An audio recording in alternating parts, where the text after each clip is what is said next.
The second question that's most commonly raised about counterplans is, can counterplans be topical? In NFA-LD rules, it does say counterplans must be non-topical. So strictly speaking, no. And I mean, whether or not the rules are justified in that claim is not really within the purview of what I want to talk about. I think there's an interesting question as to whether or not counterplans can be topical. In a world of rules change where that rule no longer exists, that I want to talk about a little bit, because I think in some instances the rules may be an insufficient defense. That there are judges who will say, I think that rule is unjustified, or that rule justifies intervention, and whether or not that's right or wrong, whatever. But it's going to occur. So I want to talk about this a little bit as to why counterplans can be topical theoretically and theoretically justified in that. So obviously the argument against counterplans being topical is the resolution divides the ground. Everything inside the circle of the resolution, if we imagine a blank space containing all the arguments anyone could make ever in the history of time, then imagine the resolution is a circle that takes a chunk of those arguments and closes them off. That circle is affirmative ground, and everything else outside of that then is negative ground. But if a counterplan is topical, then it's inside the circle. So if you believe that the resolution divides the ground, then obviously counterplans, topical counterplans would be illegitimate. It would be usurping justified affirmative ground. Relatedly, there's a sort of logic argument that the resolution is a scientific question that's being tested by the debate, which is an associated theory with if you believe resolution divides ground, then the sort of meta belief that justifies that is that the question of the debate is the resolution. So if you are holding that belief, then logically a topical counterplan would affirm the resolution, and so that the sort of scientific debate that's occurring in the round is the truth of the resolution would be decided in the affirmative, regardless of which policy option is better, because an affirmative policy justifies the resolution. Now, I think there are a couple of problems with that conception, most notably that it involves using hypothesis testing as your paradigm or your understanding of debate. Hypothesis testing also justifies things like counter warrants, where the negative just runs a bunch of cases that are really terrible ideas but are topical, and then links dissets to them, and it turns the debate into sort of a counting game, where the affirmative reads as many plans that are good ideas as possible, and the negative reads as many plans that are bad ideas as possible. And I think that's a problematic way to understand the debate round. There's also the concern that that nobody really is a hypothesis tester anymore, with a couple of exceptions. It's certainly possible for judges to pick and choose, do the paradigmatic buffet thing, and say, I believe in the resolution dividing ground for the purpose of determining counterplan theory, but I still believe that the debate is about the plan. In which case topical counterplans would be illegitimate. If you believe the resolution divides the ground, but that the substance of the debate is about the plan, then that would be a different question altogether. But those are the sort of so those are the arguments against topical counterplans. There are a couple of justifications for topical counterplans. The most important and most prevalent is probably the idea of parametrics.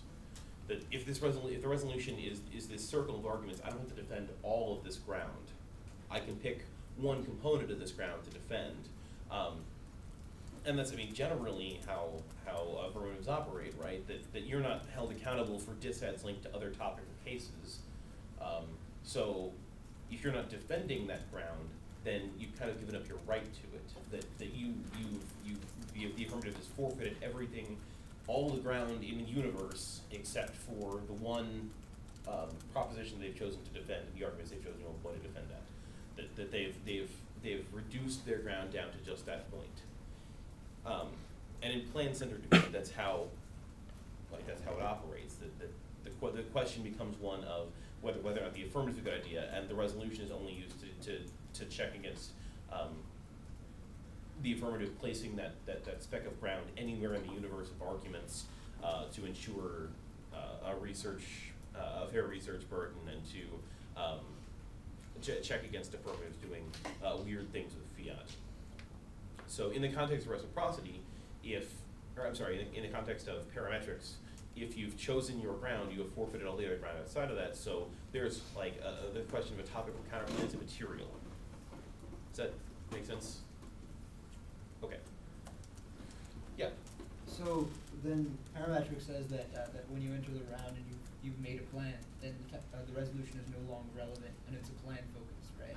Well, not that the resolution is no longer relevant, but that the resolution exists only to check against or to create a fair research burden. Okay. So running a topicality would not be conflicting with using parametrics, saying that it's plan focused. Yeah, I mean there are arguments to be made that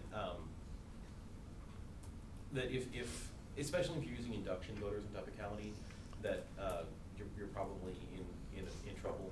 If you're using voters like fairness or competitive equity, then no, I don't think there's a conflict there. That the resolution can exist to check against squirreling affirmatives, and also I get topical counterplans because the plan is the focus of the debate. Does that make sense? Yeah. Okay. Okay, so that's sort of the topical counterplan question.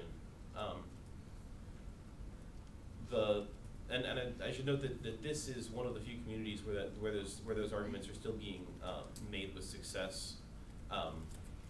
That in many other forums, it's been pretty much decided that counterplans can be topical. The theory arguments are mostly made as time sucks. Not that that's good or bad, just remember that in interpreting your judge's paradigm, if you have a judge who doesn't come from NFA-LD, who is like a high school policy guy or a college policy guy or a Harley guy, and excuse my gendered language, that those kind of arguments are going to be less persuasive, and you're going to have to work a lot harder to get those arguments justified. Okay, so let's talk about the third sort of counterplan question which I've got, which is, can counterplans include all or part of the plan? The PICS debate. So the arguments against plan-inclusive counterplans generally stem from the idea that the plan is sacrosanct. That once the affirmative has picked the plan, that speck of their ground is theirs for the duration of the debate as long as they choose to hold it. And this interpretation would say that any negative proposal which would usurp any part of that ground is illegitimate because it erodes the affirmative ground. Another common argument is that it forces the affirmative to argue against its own mandates, that it literally forces performative contradictions between the 1AR and the 1AC,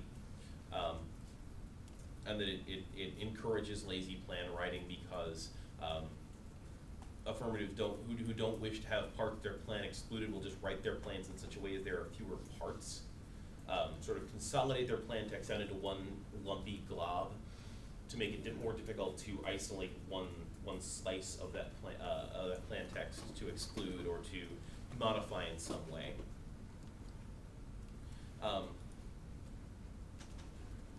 Okay.